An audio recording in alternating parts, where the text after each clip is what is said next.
আগামী মাসে বাংলাদেশের পাশের দেশ ভারতে এসে ম্যাচ খেলবে আর্জেন্টিনা। এখনো প্রতিপক্ষ চূড়ান্ত না হলেও আলোচনার উপরের দিকে সৌদি আরব, অস্ট্রেলিয়া।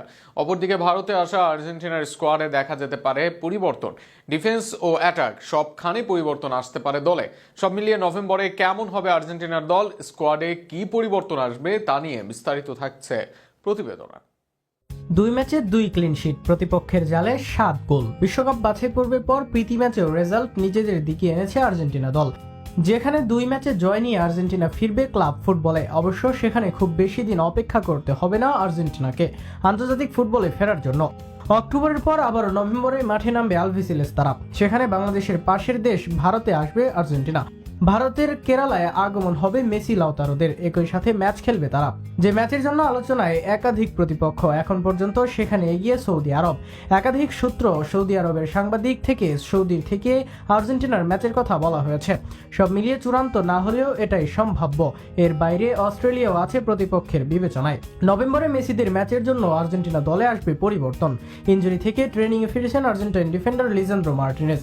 ম্যানচেস্টার ইউনাইটেডের হয়ে এই মাসে ম্যাচ খেলার সুযোগ পাবেন তিনি। সেন্টার ব্যাকে এখনো রোমেরোর যোগ্য সঙ্গী পায়নি আর্জেন্টিনা দল, আর সেখানে সুযোগ পাওয়ার সম্ভাবনা জোরালো মার্টিনেজের। আর এই জায়গায় আর্জেন্টিনায় আসবে পরিবর্তন। আর্জেন্টিনার মাঝ মাঠেও আসতে পারে বড় পরিবর্তন। ইনজুরি কাটিয়ে দলে ফিরবেন এনজো ফার্নান্দেজ। সৌদির বিপক্ষে সম্ভাব্য ম্যাচে দেখা যাবে তাকে। এছাড়া এক্সুকুয়েল পালাসিও থাকবেন বিবেচনায়। অপরদিকে ইনজুরির জন্য প্রীতি ম্যাচ খেলতে পারেননি রিয়াল মাদ্রিদের ফ্রাঙ্কো মাস্তান্তনহক। সবকিছু ঠিক থাকলে দলে ফিরবেন তিনিও। লেভারকুজেনে খেলা ক্লাদিও ইচফেরিকে আবারও ডাকতে পারেন কোচ। আলোচনায় বেনিফিকায় লোনে খেলা এনজো পারেনজাও। অ্যাটাকিং লাইনআপে অভিষেকে লোপেজ ভালো খেলেছেন, আগামী ম্যাচেও পেতে পারেন সুযোগ। একই সাথে পানিচিলির দিকেও নজর থাকবে কোচের। এর বাইরে মেসি, আলভারেজ, লাউতারোরা থাকবেন দলে। উইংয়ের নিকো লেফট ব্যাকে খেললে উইংয়ে কাউকে ডাকতে পারেন কোচ স্কালোনি। অপরদিকে গার্নাচো বা বুয়েনোতে কেউ সুযোগ পান কিনা সেটা দেখার বিষয়। সব মিলিয়ে স্কোয়াডে পরিবর্তন হবে, এটা অনুমেয়ই। আর সেই পরিবর্তিত স্কোয়াড নিয়েই ভারতে মাঠে নামবে আর্জেন্টিনা দল।